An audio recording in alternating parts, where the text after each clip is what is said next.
Pasteurs, séminaristes et fidèles, participant à la conférence en ligne de Nouveau Ciel, Nouvelle Terre, Shincheonji, témoignages sur les paraboles et la réalité des secrets du royaume des cieux, soyez les bienvenus.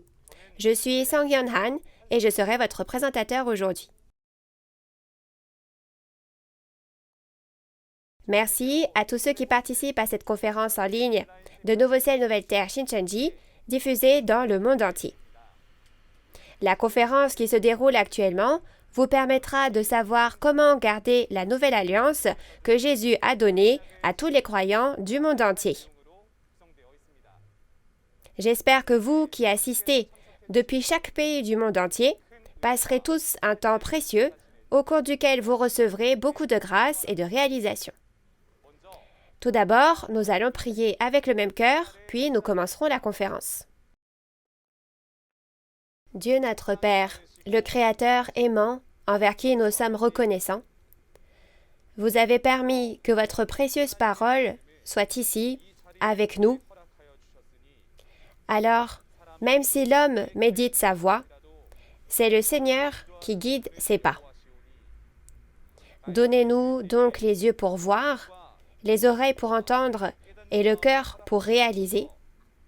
Et s'il vous plaît, guidez-nous, afin que ce soit un moment précieux au cours duquel le feu de la parole de Dieu, qui sera témoigné, brûlera dans nos cœurs et au cours duquel nous recevrons la grâce tous ensemble. S'il vous plaît, guidez-nous afin que nos cœurs puissent être réchauffés par la parole de vérité, à la fois pour ceux qui l'entendent et pour ceux qui la prêchent.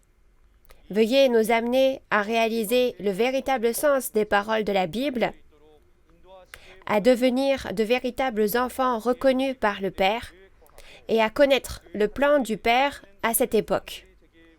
Accordez-nous, s'il vous plaît, la bénédiction de toujours vivre dans votre grâce et de tous devenir des personnes qui réalisent votre amour. Nous croyons au Père qui travaillera à travers la parole maintenant que la conférence va commencer et nous avons prié tout cela au nom de Jésus. Amen. Nous tenons à vous informer que cette conférence en ligne se déroule dans le strict respect des règles de prévention sanitaire et de distanciation sociale. Il est maintenant temps d'écouter la parole de vie. C'est le temps le plus important. L'Église Nouveau Ciel, Nouvelle Terre, Shincheonji a déjà témoigné de tous les versets des chapitres 1 à 22 de l'Apocalypse à travers des conférences YouTube. En suivant les paroles de l'Apocalypse, de nombreux croyants sont venus à la parole de vérité de Dieu. Aujourd'hui, l'instructeur Jun Lee de la tribu de Simon de Nouveau Ciel, Nouvelle Terre, Shincheonji, Église de Jésus, Temple du Tabernacle du Témoignage, vous parlera clairement de la parole qui était scellée depuis 6000 ans concernant le feu, l'encensoir et la marmite en parabole. Il vous expliquera ce que Jésus a dit au sujet du baptême par le feu. Je prie pour que vous gardiez et réalisiez dans votre cœur la parole témoignée verset par verset. Nous allons accueillir l'instructeur Jun Lee avec des applaudissements chaleureux. Bienvenue aux pasteurs et aux fidèles du monde entier qui espèrent aller au royaume des cieux et avoir la vie éternelle. Je suis Jun Lee, un instructeur du centre qui a appris d'un des 12 chefs de tribu de Nouveau Ciel, Nouvelle Terre, Shincheonji, le chef de la tribu de Simon. Notre chef de tribu a lui-même appris du président de Nouveau Ciel, Nouvelle Terre, Shincheonji, Manili. Merci beaucoup de participer à cette conférence en ligne de Nouveau Ciel, Nouvelle Terre, Shincheonji, témoignage sur les paraboles et la réalité des secrets du royaume des cieux. Le sujet de la conférence d'aujourd'hui est la leçon numéro 7 du niveau introduction, le feu, l'encensoir et la marmite en parabole. À travers la parole d'aujourd'hui, j'espère que vous passerez un temps précieux et béni au cours duquel vous réaliserez les paraboles du royaume des cieux et leur réalité. Je pense que les pasteurs connaissent déjà cette parole, mais j'apprécierais vraiment si vous pouviez écouter ce que j'expliquerai concernant cette parole aujourd'hui. Nous allons donc voir ce qu'est le feu, l'encensoir et la marmite en parabole. La signification du feu en parabole est la parole. L'encensoir en parabole est l'homme et l'encens en parabole est la prière des saints, soit des fidèles.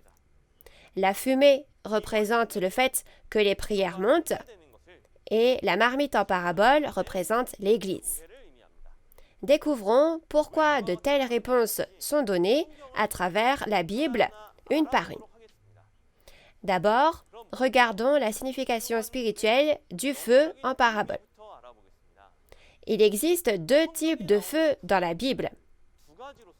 Le feu physique et le feu spirituel, qui est le feu physique en parabole.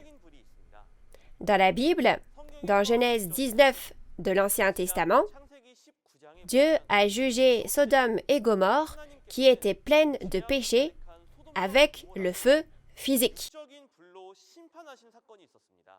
Dans 2 Pierre 3, il est dit que les éléments embrasés se dissoudront. Dans Apocalypse 20, il est dit aussi qu'après 1000 ans, le feu descendra du ciel et consumera les ennemis. Ce genre de feu est un vrai feu physique et c'est le jugement par le feu physique. Aujourd'hui, dans cette leçon, nous examinerons le feu spirituel qui est comparé à un feu physique. Alors, y a-t-il des fidèles qui connaissaient la signification du feu spirituel? Aujourd'hui, à l'occasion du témoignage sur les paraboles et la réalité des secrets du royaume des cieux, lisons le verset concernant cette parabole, Luc 12, verset 49, pour comprendre le vrai sens du feu. « Je suis venu jeter un feu sur la terre, et qu'ai-je à désirer s'il est déjà allumé ?» Vous avez bien lu. Il est dit qu'il y a environ 2000 ans, lors du premier avènement, Jésus est venu jeter un feu sur la terre. Et quand il a dit « Qu'ai-je à désirer s'il est déjà allumé ?» on peut voir que Jésus voulait que ce feu soit allumé sur la terre. Alors, si tel est le cas, quel genre de feu est ce feu dans le verset sur cette parabole de Luc 12, 49? S'il s'agit littéralement d'un feu, cela signifie que Jésus est venu mettre le feu partout sur cette terre. Comment cela pourrait-il être possible? Si les fidèles réalisent le sens du feu en parabole aujourd'hui, ils pourront réaliser le sens des paroles qui disent que Jésus est venu jeter un feu sur la terre. Et vous arriverez également à réaliser clairement la signification du jugement par le feu dans les derniers jours et la signification du baptême par le feu de Jésus. Beaucoup de personnes ont donné diverses interprétations sur le jugement par le feu dans les derniers jours en disant « c'est une guerre nucléaire ». C'est la 3e guerre mondiale. Alors vérifions à travers la Bible si le jugement par le feu est un jugement physique par le feu physique ou un jugement par le feu spirituel. Tout d'abord, laissez-moi vous dire ce qu'est la réalité du feu en parabole. Le feu en parabole, c'est la parole. Il est possible de donner une réponse précise de cette façon-là, car il y a environ 2000 ans, dans Jean 16, 25, Jésus a dit qu'il parlait en parabole, mais il a promis que l'heure vient où il nous parlera clairement du Père. Et parce que ce temps promis est venu aujourd'hui, nous avons pu réaliser avec précision la réalité de toutes les paraboles. Lorsque vous réaliserez le sens des paraboles, vous réaliserez la Bible et le royaume des cieux. J'espère sincèrement que tout le monde pourra aller au royaume des cieux grâce à cette parole révélée ouverte par le ciel. Maintenant, regardons dans la Bible concernant le feu en parabole.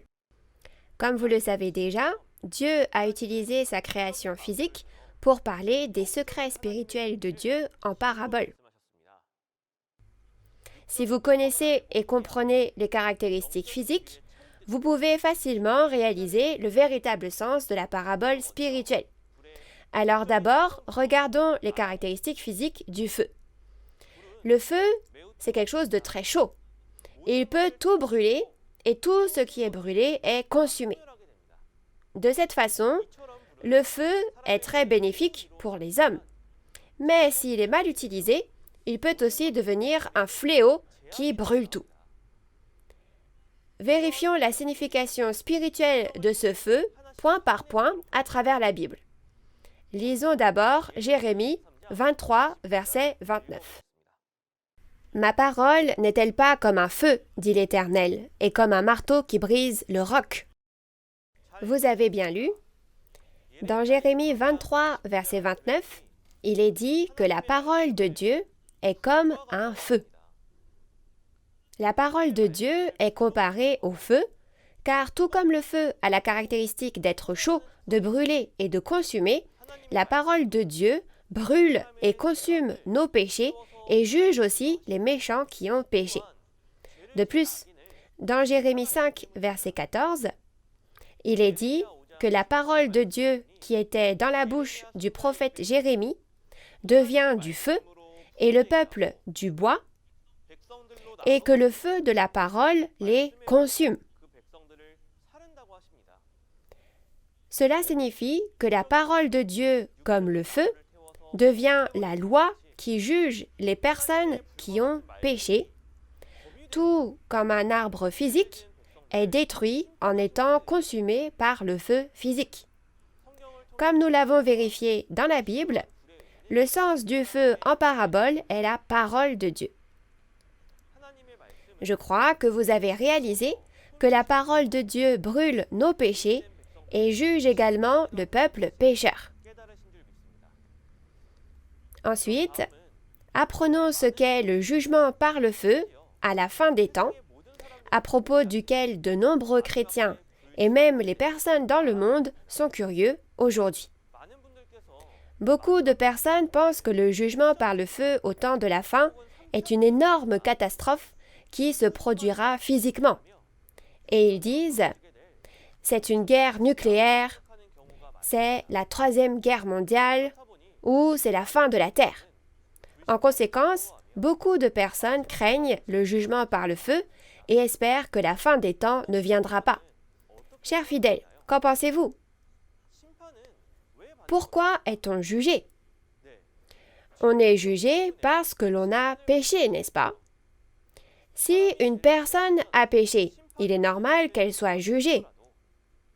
Mais peu importe combien on réfléchit, la terre et toutes les créatures, elles, n'ont pas péché. Alors pourquoi devrait-elle être jugée? Tout n'est-il pas la création de Dieu? Vous devez savoir que le jugement par le feu en parabole n'est pas un jugement par le feu physique, mais un jugement par le feu spirituel. Alors, qu'est-ce que le jugement par le feu spirituel? Puisque la signification du feu en parabole est la parole de Dieu, c'est le jugement par la parole, n'est-ce pas? Vérifions cela à travers la Bible. D'abord, lisons la prophétie de l'Ancien Testament, Malachie 3, 19 à 20. En effet, voici venir ce jour, brûlant comme un four. Tous les hommes arrogants et tous ceux qui font le mal seront comme la paille. Le jour qui vient les embrasera, dit l'Éternel, le Maître de l'univers. Il ne leur laissera ni racine ni rameau. Mais pour vous qui craignez mon nom, le soleil de justice se lèvera, et la guérison sera dans ses rayons. Vous sortirez en bondissant comme les veaux d'une étable. Vous avez bien lu. En regardant les paroles de Malachie 3, 19 à 20, Dieu prophétise qu'il y aura un jour brûlant comme un four. On dit qu'en ce jour-là, les arrogants et ceux qui font le mal seront consumés par le feu comme de la paille. Le mot paille signifie de l'herbe sèche. Ainsi, lorsque la prophétie de Malachie s'accomplit, il est prophétisé qu'il y aura un jugement par le feu au cours duquel tous ceux qui font le mal seront brûlés par le feu. Si ce jugement par le feu est un jugement physique, c'est vraiment un grand fléau, n'est-ce pas? D'autre part, pour ceux qui craignent Dieu, il est dit que le soleil de justice se lèvera et que la guérison sera dans ses rayons. En d'autres termes, ils ne seront pas jugés par le feu, mais seront restaurés et sauvés. C'est un événement au cours duquel le jugement et le salut se produisent en même temps. Voyons comment cette prophétie de Malachie a été accomplie environ 400 ans plus tard par Jésus lors du premier avènement. En regardant les paroles de Matthieu 3, 12, Jésus, qui est venu sur cette terre il y a environ 2000 ans, à rassembler les croyants comme du bon grain, nés de nouveau de la semence de Dieu, dans la grange, pour les sauver. Cependant, le son du grain, c'est-à-dire ceux qui semblent être des croyants à l'extérieur, mais qui sont vides à l'intérieur, sont jugés par le feu qui ne s'éteint point, c'est-à-dire par la parole de Dieu. Et en regardant dans Matthieu 23, verset 33, lorsque Jésus dit aux scribes et aux pharisiens, qui étaient les pasteurs de l'époque, « Serpents, race de vipères, comment échapperez-vous au jugement de la géhenne ?» Il les juge avec des paroles comme du feu. Le sens de jugement dans le dictionnaire est prendre une décision fondée sur la loi pour décider si une chose est bonne ou mauvaise. Au premier avènement, Jésus a témoigné avec la loi de la parole de Dieu comme du feu que les scribes et les pharisiens étaient de faux pasteurs qui étaient avec Satan et prêchaient la fausse vérité mensongère. C'était le jugement par le feu au premier avènement. De cette façon, la parole prophétisée dans Malachie chapitre 4 s'est accomplie. Cependant, la prophétie du jugement par le feu ne se trouve pas seulement dans l'Ancien Testament, mais est également présente dans le Nouveau Testament. Vérifions cela à travers la Bible. Lisons la parole d'Apocalypse 8, verset 7. Le premier sonna de la trompette, et il y eut de la grêle et du feu mêlés de sang, qui furent jetés sur la terre, et le tiers de la terre fut brûlé, et le tiers des arbres fut brûlé, et toute herbe verte fut brûlée. Vous avez bien lu? Dans Apocalypse 8, verset 7, il est écrit qu'au second avènement du Seigneur, de la grêle mêlée de sang et du feu descendent du ciel, et la terre, les arbres et l'herbe sont brûlés par le feu. Ce serait terrifiant si cela arrivait dans la réalité, n'est-ce pas? Sur la base des paroles de cette prophétie, certains prétendent que la terre prendra fin lorsque le Seigneur reviendra. Et certains ont interprété le feu comme étant une bombe nucléaire, d'autres encore comme étant une éruption volcanique, ou encore la Troisième Guerre mondiale. Mes chers fidèles, nous devons d'abord savoir que, comme le dit Ecclésiaste 1, verset 4, une génération va et une autre génération vient, mais la terre subsiste toujours. Une génération passe, une génération vient, et les choses se répètent comme ça, mais la terre, elle, est éternelle. N'est-ce pas? C'est pourquoi le jugement par le feu qui a lieu aujourd'hui n'est pas le jugement par le feu où la terre disparaît. Vous savez peut-être que l'Apocalypse est un livre prophétique et qu'il est écrit en parabole. Ce jugement n'est pas un jugement par le feu qui brûle physiquement la terre et la consume.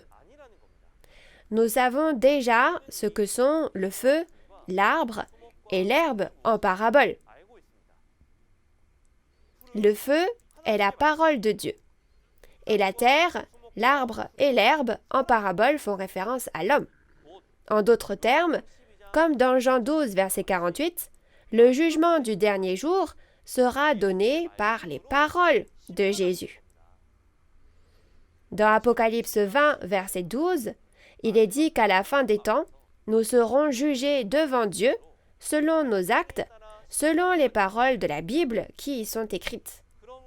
Par conséquent, le jugement par le feu au second avènement du Seigneur n'est pas un jugement par le feu physique qui met fin à la terre, mais un jugement spirituel par la parole.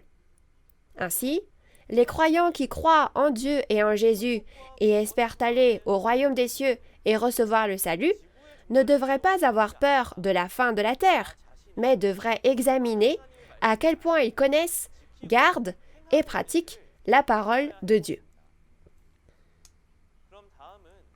Ensuite, regardons le baptême par le feu qui brûle nos péchés. Premièrement, le baptême signifie purifier en lavant. Alors, que signifie le baptême par le feu? Oui, c'est ça. C'est le baptême par la parole. Lisons les paroles d'Ésaïe 6, versets 6 à 7, pour découvrir pourquoi une telle réponse est donnée. Mais l'un des séraphins vola vers moi, tenant à la main une pierre ardente, qu'il avait prise sur l'autel avec des pincettes. Il en toucha ma bouche et dit « ceci a touché tes lèvres, ton iniquité est enlevée et ton péché est expié. Vous avez bien lu? Dans Ésaïe chapitre 6, nous voyons qu'un ange est venu à Ésaïe avec une pierre ardente qu'il avait prise de l'autel et en a touché la bouche du prophète Ésaïe. Qu'arriverait-il à la bouche d'Ésaïe si la pierre ardente que l'ange avait apportée avec lui était littéralement du feu? Toute sa bouche ne brûlerait-elle pas? Oh! Le simple fait d'y penser est terrifiant. Mais étrangement, il est dit que lorsqu'Ésaïe a reçu le feu de la pierre ardente, son iniquité et son péché ont été expiés. Et le prophète Ésaïe est devenu une personne de devoir qui prêche la parole de Dieu. À en juger par cela, le feu de la pierre ardente apporté par l'ange n'est pas littéralement un feu, mais la parole de Dieu comme un feu. Et par le feu de Dieu, les péchés et les iniquités du prophète Ésaïe ont été consumés et il a été purifié. Ça, c'est le baptême par le feu.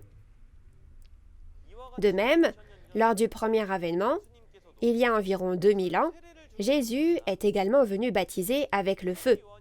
Le baptême que Jean-Baptiste a donné consistait à immerger une personne puis à la faire sortir de l'eau. Que se passerait-il si le baptême par le feu que Jésus a donné était aussi un baptême avec du feu physique? Tous les cheveux de la personne brûleraient. Ah, c'est chaud! Ou vous pourriez vous brûler, n'est-ce pas? Qui se ferait baptiser avec du feu? Vous devez réaliser que ce feu n'est pas un feu au sens propre, mais un feu au sens figuré, le baptême par la parole de Dieu. Au premier avènement, Jésus a dit qu'il nous avait purifiés par ses paroles. Dans Jean 15, verset 3, il est dit que les disciples ont été purifiés par les paroles que Jésus a prononcées. Alors, ce ne sont pas les corps des disciples qui ont été purifiés, bien sûr, n'est-ce pas? Mais les paroles de Jésus sont devenues du feu et ont consumé les péchés et les iniquités des disciples. Ça, c'est le baptême par le feu donné par Jésus lors du premier avènement. Pour résumer, nous devons juste nous rappeler que le baptême par le feu est le baptême par la parole. Vous savez qu'il y a deux types de choses spirituelles dans la Bible, parce qu'il y a deux entités, Dieu et Satan. Pour le feu en parabole aussi, s'il y a le feu de Dieu, il y a aussi le feu de Satan, n'est-ce pas? Cette fois, nous parlerons du feu de Satan. Alors, quelle est la véritable signification spirituelle du feu de Satan? Oui, le feu de Satan, c'est les paroles de Satan, soit la fausse vérité. Vérifions dans la Bible pourquoi une telle réponse est donnée. Lisons la parole de Lévitique 10, versets 1 à 2. Les fils d'Aaron, Nadab et Abihu, prirent chacun un brasier, et mirent du feu, et posèrent du parfum dessus. Ils apportèrent devant l'Éternel du feu étranger, ce qu'il ne leur avait point ordonné. Alors le feu sortit de devant l'Éternel et les consuma, ils moururent devant l'Éternel. Vous avez bien lu? Dans Lévitique 10, 1 à 2, nous voyons que Nadab et Abihu, les fils d'Aaron, le grand prêtre, ont mis un autre feu, que Dieu n'avait point ordonné, dans un encensoir, pour brûler de l'encens à Dieu, et un feu est sorti de devant Dieu et les a tués. Bien sûr, l'incident à l'époque était un événement physique. Mais si nous regardons sa signification spirituelle, l'autre feu que Nadab et Abihu ont mis dans l'encensoir est le feu de Satan, c'est-à-dire la fausse vérité. Alors au second avènement du Seigneur aussi, il est prophétisé que des hommes seront tués par le feu de Satan.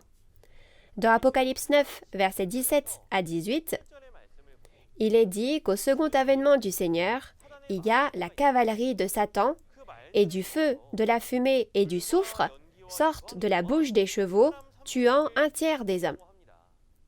Ce passage est écrit en parabole. Dans Ésaïe 31, verset 3, il est écrit que l'Égyptien est homme et non Dieu, et que ses chevaux sont chair et non esprit. Par conséquent, le cheval en parabole fait référence à une personne de chair. Les chevaux d'Apocalypse 9 parlent des faux pasteurs avec qui est Satan, et le feu, la fumée et le soufre qui sortent de leur bouche sont les mensonges, soit la fausse vérité de Satan qui tue l'esprit des hommes. C'est ce qui est prophétisé. Ainsi, nous pouvons voir qu'il existe deux types de feu spirituels, le feu de Dieu et le feu de Satan. Le feu de Dieu est la parole de vérité qui lave les péchés et les iniquités de notre être intérieur. Et le feu de Satan est la fausse vérité qui tue notre être intérieur, c'est-à-dire notre esprit. C'est pourquoi, entre ces deux types de feu, nous devons recevoir le feu de Dieu et non le feu de Satan. Résumons le contenu de ce verset sur la parabole. Le fait que Jésus est venu jeter le feu sur la terre signifie qu'il est venu prêcher la parole de Dieu, qui est comparée au feu dans le cœur des hommes qui sont comparés à de la terre. Ceux qui croient aux paroles de Dieu comme du feu seront baptisés par le feu, ce qui expiera les péchés dans leur cœur, tandis que ceux qui ne croient pas seront jugés par les paroles de feu. Et malheureusement, lors du premier avènement, la plupart des Juifs n'ont pas allumé le feu de la parole dans leur cœur, mais au contraire, ils ont persécuté et tué Jésus. Cependant, pour vous, les fidèles qui assistez à cette conférence aujourd'hui, j'espère sincèrement que le feu de la parole s'allumera dans vos cœurs et qu'en lavant vos péchés et vos iniquités, vous deviendrez des croyants qui atteindront le royaume des cieux. Nous allons conclure sur le feu en parabole.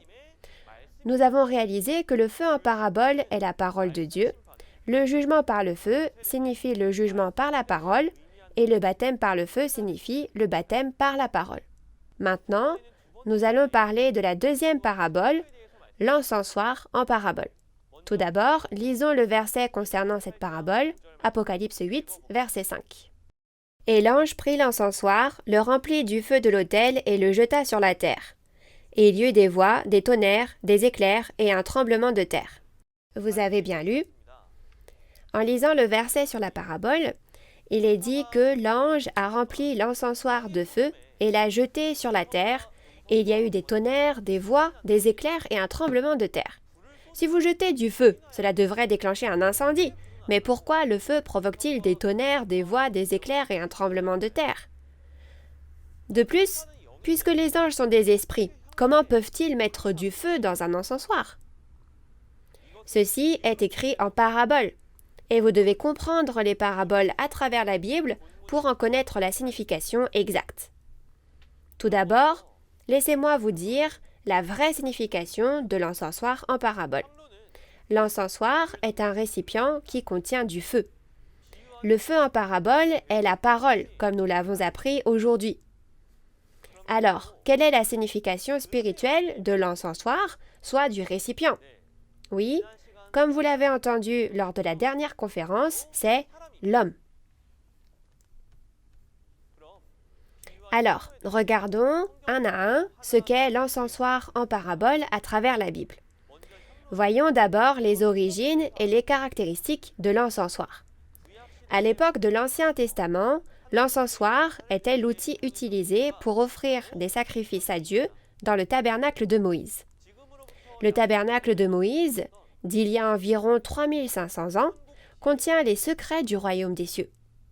Dans Hébreux 9, verset 9, il est dit que ce tabernacle est une parabole pour le temps présent. Comme on peut le voir, le tabernacle de Moïse contient les secrets du royaume des cieux cachés en parabole. Et parmi eux, nous allons aujourd'hui nous intéresser à l'encensoir dans le tabernacle. L'encensoir physique est un récipient qui contient du feu, et si vous y mettez du feu et brûlez de l'encens dans le feu, la fumée d'encens montera au ciel. Nous allons donc voir un à un la signification de l'encensoir, du feu, de l'encens et de la fumée d'encens. La véritable signification de l'encensoir en parabole est la même que celle du récipient en parabole, c'est-à-dire l'homme. Dans Acte 9, verset 15, Jésus a dit que l'apôtre Paul était un récipient choisi. Et dans Romains 9, 21 à 24, il est dit que les vases, c'est nous, les fidèles appelés par la parole. Alors, quel est le feu à l'intérieur de l'encensoir? Si vous vous souvenez de ce que vous venez d'entendre, vous saurez que c'est la parole. Alors, qu'est-ce que l'encens en parabole? Dans Apocalypse 5, verset 8, il est dit que c'est la prière des saints, soit des fidèles.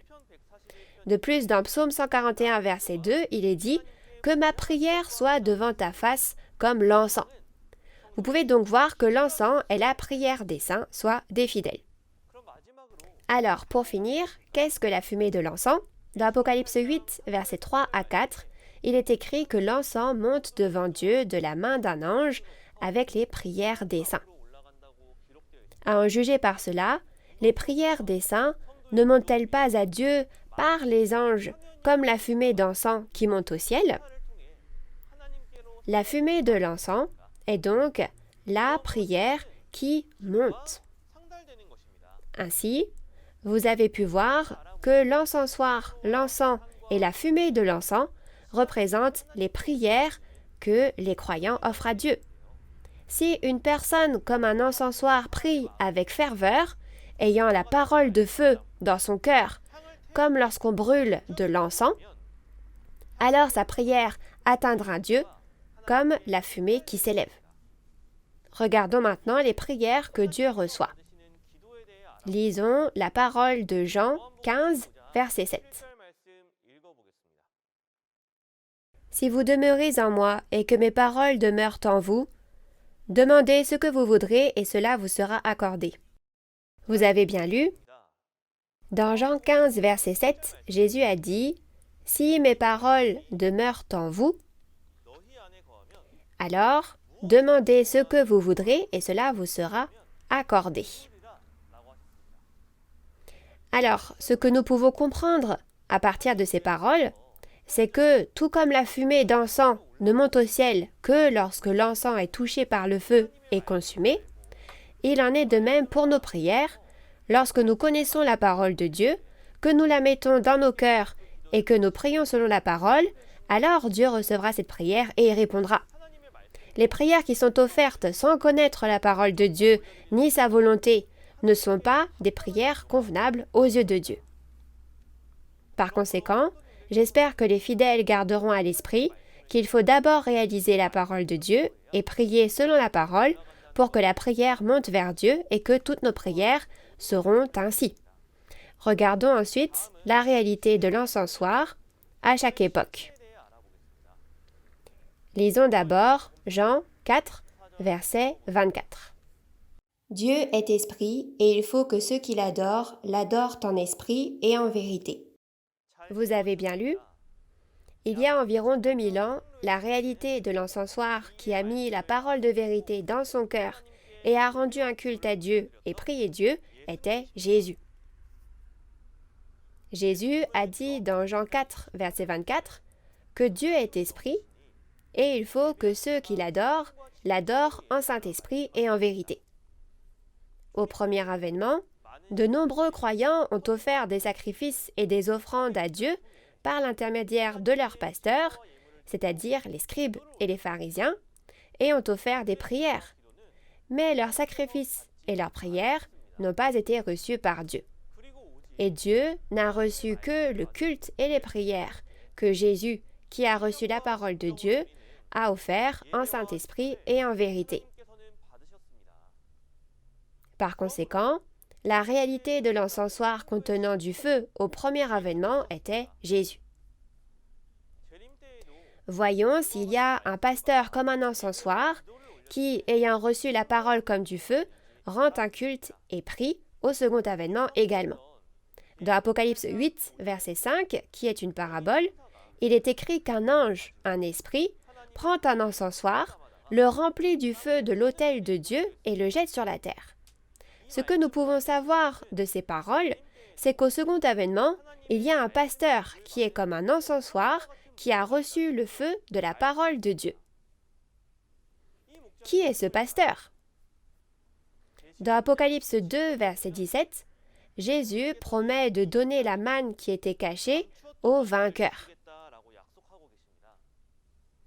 Comme les fidèles le savent, la manne qui était cachée est la nourriture spirituelle qui peut être mangée au second avènement du Seigneur, c'est-à-dire la parole révélée. La réalité de l'encensoir contenant la parole au second avènement du Seigneur est le pasteur promis, le vainqueur, qui a reçu la manne qui était cachée de la part de Jésus, comme promis dans l'Apocalypse, c'est-à-dire qui a reçu la parole révélée. Dieu accepte les cultes et les prières de ceux qui ont la parole. Comment Dieu pourrait-il recevoir un culte et des prières offerts par des personnes ne connaissant ni la Bible ni la volonté de Dieu? Tout comme Dieu a reçu les cultes et les prières offerts là où se trouvait Jésus il y a environ 2000 ans, aujourd'hui, au second avènement du Seigneur, Dieu ne devrait-il pas recevoir les cultes et les prières offerts à l'endroit où se trouve le vainqueur, le pasteur qui a reçu la parole? J'espère que vous deviendrez des croyants capables de rendre un culte et de prier comme ce que Dieu souhaite, en vérifiant et en discernant grâce à la Bible. Résumons le contenu du verset sur cette parabole. Dans Apocalypse 8, verset 5, le feu que l'ange met dans l'encensoir est la parole de Dieu, et l'encensoir est le pasteur promis, le vainqueur. Et la terre représente les fidèles. Ceci est la parole de Dieu qui est comme un feu, témoignée aux fidèles par le vainqueur, le pasteur promis, qui a reçu la parole. Nous allons résumer encore une fois ce que sont l'encensoir, l'encens et la fumée d'encens en parabole. Nos prières montent vers Dieu et sont exaucées de la même façon que lorsque la fumée de l'encens monte vers le ciel après que l'on a mis du feu dans l'encensoir et que l'encens brûle. Et la réalité de l'encensoir contenant du feu au premier avènement est Jésus, et la réalité de l'encensoir contenant du feu au second avènement est le vainqueur. Voyons maintenant la marmite en parabole. Lisons le verset concernant cette parabole, Jérémie 1, verset 13. La parole de l'Éternel m'a été adressée une deuxième fois. « Que vois-tu » J'ai répondu, « Je vois une marmite bouillante. Son ouverture est orientée vers le nord. » Vous avez bien lu. En lisant la parabole, on dit qu'il y a une marmite bouillante, dont l'ouverture est orientée vers le nord. Dans ce cas, oula, toute l'eau bouillante ne sortira-t-elle pas de la marmite? Faire bouillir de l'eau dans une marmite est un spectacle courant dans nos maisons, n'est-ce pas? Alors, ce n'est pas de ça que Dieu voulait parler, n'est-ce pas? Le livre de Jérémie, étant un livre prophétique, où est écrit ce qui se passera dans le futur, il a été écrit en parabole. Par conséquent, la marmite bouillante en parabole est une marmite spirituelle. D'abord, la véritable signification spirituelle de la marmite en parabole. La marmite en parabole est l'organisation où les fidèles se rassemblent, c'est-à-dire l'Église. Commençons par les caractéristiques physiques de la marmite. Une marmite est un outil pour faire bouillir des aliments, comme la viande, et cuisiner. Et on peut dire qu'il s'agit d'un très grand récipient, n'est-ce pas? Vérifions à travers la Bible pourquoi le sens de cette parabole est l'Église. Lisons d'abord la parole d'Ézéchiel, chapitre 11, verset 3. Ils disent « Ce n'est pas pour tout de suite, profitons de construire des maisons. La ville est la marmite et nous sommes la viande. » Vous avez bien lu.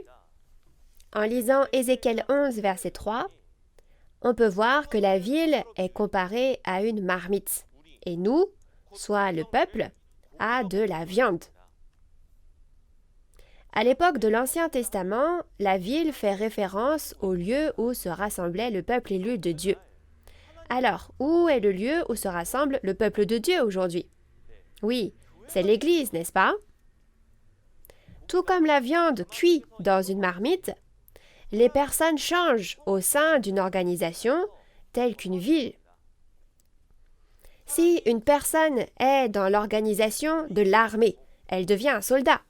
Et si elle est dans l'organisation de l'école, elle acquiert beaucoup de connaissances et grandit. Alors, si nous sommes dans l'organisation de l'Église, ne serons-nous pas transformés en croyants qui peuvent aller au royaume des cieux? Ainsi, dans la Bible, l'Église est comparée à une marmite et les fidèles de cette Église sont comparés à de la viande dans une marmite. Alors, regardons les types de marmites. La marmite en parabole est l'Église, mais vous savez qu'il y a deux sens spirituels, n'est-ce pas? Pour la marmite spirituelle aussi, il existe deux types, la marmite de Dieu et la marmite de Satan. D'abord, regardons la marmite de Satan. Lisons la parole d'Ézéchiel 24, versets 3 à 6. Propose une parabole à cette communauté de rebelles. Tu leur diras, « Voici ce que dit le Seigneur l'Éternel. Installe la marmite, installe-la et verse-y de l'eau. Mets-y les morceaux de viande, tous les bons morceaux, la cuisse et l'épaule, remplis-la des meilleurs os. Prends le meilleur mouton, entasse aussi des os sous la marmite, fais bouillir à gros bouillon, et que les os qui sont dedans cuisent aussi. En effet, voici ce que dit le Seigneur l'Éternel. Malheur à la ville sanguinaire, marmite pleine de rouille, et dont la rouille ne se détache pas. Tire-en les morceaux, les uns après les autres, sans recourir au tirage au sort. » Vous avez bien lu.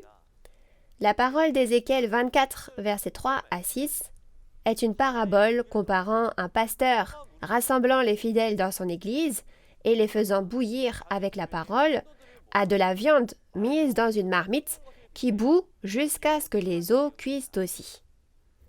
Tout comme on utilise l'expression « cuisiner quelqu'un » quand on l'assaille de questions, les fidèles dans la marmite sont cuits par les paroles du pasteur. Le problème est que cette marmite est une marmite rouillée. Si vous mettez de la viande à l'intérieur et que vous la faites bouillir, la rouille s'infiltrera dans la viande et vous devrez jeter la viande. Les cœurs des fidèles doivent être bouillis avec la parole de Dieu, qui est comme de l'eau pure, mais puisqu'ils sont bouillis avec de la rouille, leur esprit mourront, n'est-ce pas? Alors Dieu nous dit de sortir la viande de la marmite rouillée, une par une, sans tirer au sort. Pourquoi ces pasteurs font-ils bouillir les fidèles avec leurs propres paroles? Lisons Michée 3, 1 à 3, et aussi le verset 11.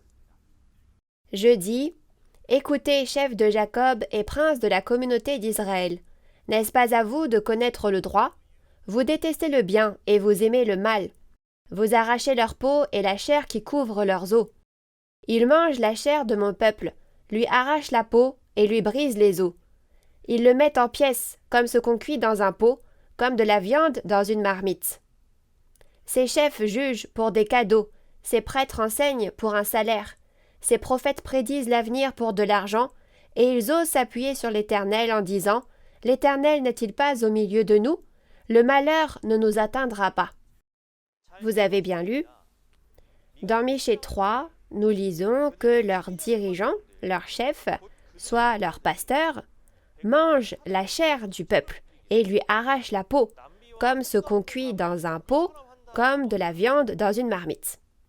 Au final, comme dans Michée 3, verset 11, la raison pour laquelle les fidèles ont été bouillis dans une marmite rouillée était pour leur faire donner beaucoup d'argent en leur faisant écouter leurs paroles.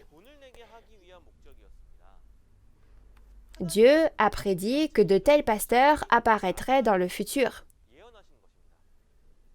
Lorsque le temps est venu, ils sont apparus au premier avènement, c'étaient les scribes et les pharisiens.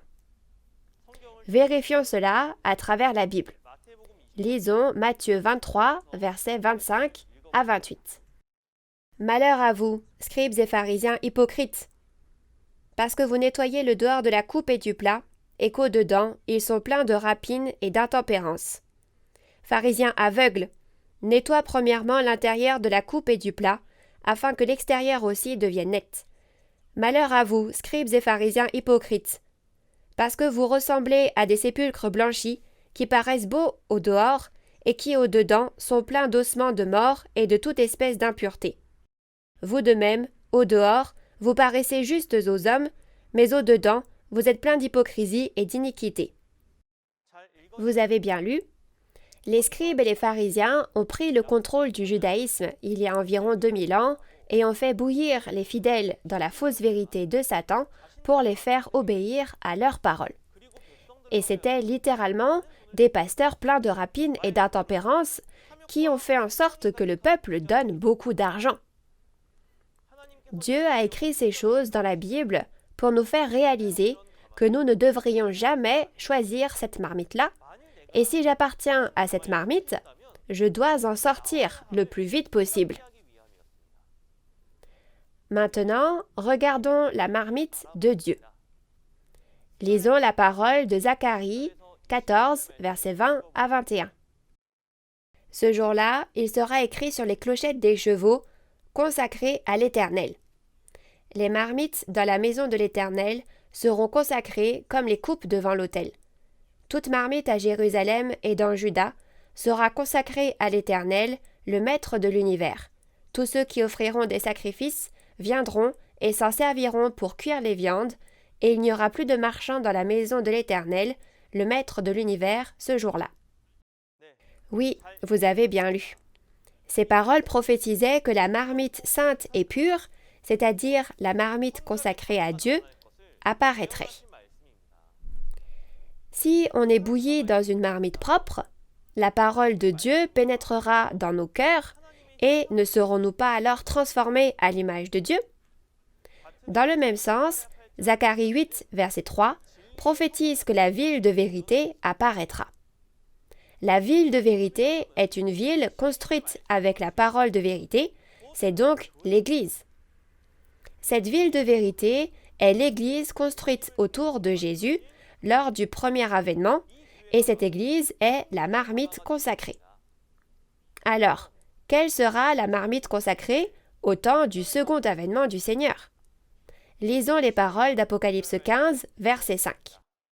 Après cela, je regardais, et le temple du tabernacle du témoignage fut ouvert dans le ciel. Vous avez bien lu, dans Apocalypse 15, verset 5, il est prophétisé que le temple du tabernacle du témoignage apparaîtra au second avènement du Seigneur.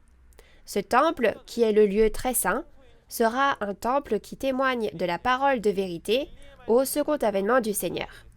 La signification du temple du tabernacle du témoignage est « temple qui témoigne des prophéties de l'Apocalypse du Nouveau Testament et de la réalité de leur accomplissement. » Ceux qui réalisent et croient les paroles de ce témoignage sont le peuple de Dieu qui garde la nouvelle alliance.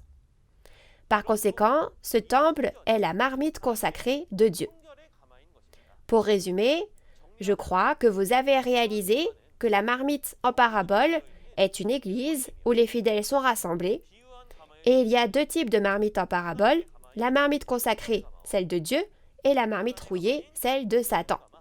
De cette façon, Dieu a parlé de l'Église d'où la vérité sort et de l'Église d'où la fausse vérité sort à travers la Bible. Alors j'espère que nous pourrons discerner cela grâce à la Bible et devenir des croyants intelligents qui appartiennent à l'Église d'où la vérité de Dieu sort. Alors maintenant la conclusion. Dieu lave nos péchés et juge ceux qui font le mal par la parole de feu. Il n'entend pas les prières des méchants, qui n'ont pas la parole, mais seulement les prières des justes, qui ont la parole. Par conséquent, nous devons nous regarder dans le miroir de la Bible Et nous devons voir à quel point nous connaissons et faisons la volonté de Dieu. La seule norme du bien et du mal est la Bible. J'espère que vous deviendrez des croyants qui réalisent parfaitement la Bible et s'efforcent d'être qualifiés pour aller au royaume des cieux. Nous qui vivons dans le temps de la fin, devons réaliser tous les secrets du royaume des cieux, parce que si vous ne réalisez pas les secrets du royaume des cieux, vous ne pourrez pas aller au royaume des cieux. Aujourd'hui, il est temps de témoigner clairement des paraboles, comme Jésus l'a promis. La raison pour laquelle je peux clairement en témoigner, c'est que ce qui était dit en parabole est apparu dans la réalité. La prochaine fois, nous verrons la leçon numéro 8 du niveau introduction, la lumière, la lampe, l'aveugle, le sourd et le vêtement de noces en parabole. L'instructeur qui vous donnera la prochaine conférence est une personne remarquable qui vous expliquera ces choses de façon beaucoup plus amusante et facile à comprendre que moi. Nous espérons donc que vous écouterez aussi la prochaine fois. J'espère qu'aujourd'hui, vous avez reçu beaucoup de grâce et de réalisation à travers la parole de Dieu et de Jésus. Nous sommes tous un en Dieu et en Jésus. Nous allons clamer ensemble « We are one ». Nous sommes un. « We are one ». Nous sommes un. Je vous remercie. Nous allons prier. Dieu notre Père qui est saint et qui est plein d'amour et de grâce, nous vous remercions sincèrement.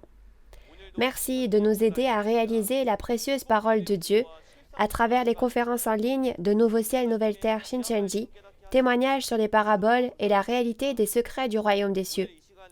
Aujourd'hui, nous avons vu les paroles du Père à travers la parabole du feu, de l'encensoir et de la marmite. Tout comme les paroles que vous nous avez données aujourd'hui, s'il vous plaît, permettez-nous de contenir la parole de Dieu comme un feu dans nos cœurs et permettez que les péchés et le mal en nous soient consumés afin que nous puissions devenir des croyants parfaits et purs aux yeux de Dieu. Nous espérons sincèrement que beaucoup participeront aux conférences à venir afin de pouvoir pleinement réaliser les paraboles et la réalité des secrets du royaume des cieux et ainsi atteindre le royaume des cieux tant espéré. Donnez encore plus de grâce et de bénédiction du Père à ceux qui ont assisté à la conférence d'aujourd'hui, afin que tout ce qu'ils entreprennent puisse être couronné de succès.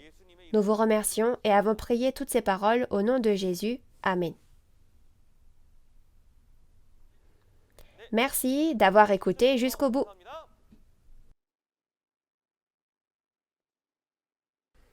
Une fois de plus, applaudissons chaleureusement Dieu le Créateur, Jésus est l'instructeur qui a témoigné de la précieuse parole aujourd'hui. Votre cœur ne brûle-t-il pas alors que l'on vous témoigne clairement de la signification du feu, de l'encensoir et de la marmite à travers la Bible? J'espère que vous vous rapprocherez de Dieu et de Jésus en étant baptisés par le feu dans votre cœur grâce aux paroles témoignées à travers cette vidéo. Ensuite, nous regarderons la vidéo de la bande-annonce de la leçon numéro 8 du niveau introduction. Vous pouvez être sauvés car Jésus ne vient pas comme un voleur.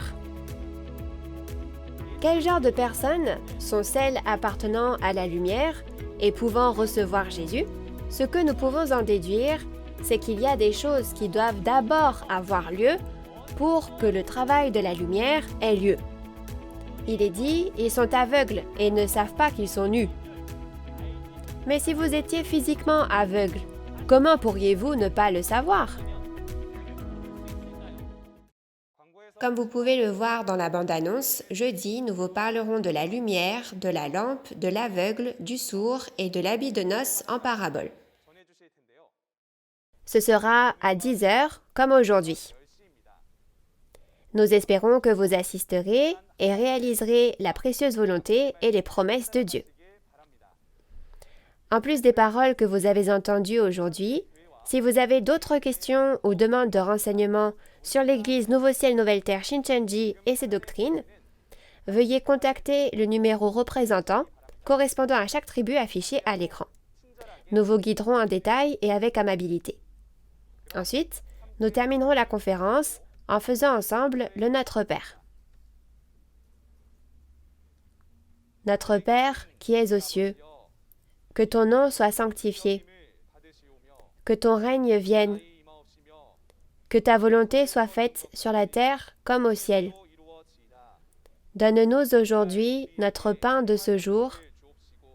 Pardonne-nous nos offenses, comme nous pardonnons aussi à ceux qui nous ont offensés.